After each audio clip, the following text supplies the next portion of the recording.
في أول يوم للمدرس الجديد في الفصل حصلت حاجة غريبة جدا.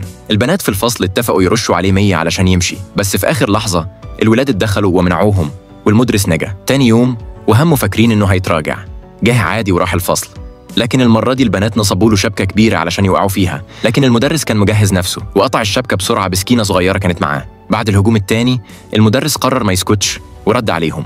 البنت اللي كانت قايدة الموضوع اتضايقت جدا وقالت له يعتذر، لكنه رفض، وبدل كده عرض عليهم تحدي، لو قدروا يوقعوه في مقلب خلال 3 أيام هيمشي من المدرسة. لكن قبل ما التحدي يبدأ حصل موقف قلب الموازين. بعد المدرسة نفس البنت اتلم عليها شوية في الشارع وبدأوا يضايقوها وهي واقفة مش عارفة تعمل إيه. المدرس ظهر فجأة وطلب منهم يمشوا، لكنهم هجموا عليه وفي ثواني كلهم كانوا على الأرض.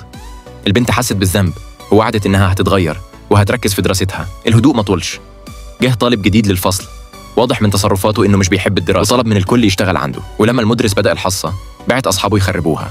المدرس وقفهم، لكن الطالب اتحداه وقال له لو كسبك في البلياردو هيمشي على كيفه. المدرس وافق.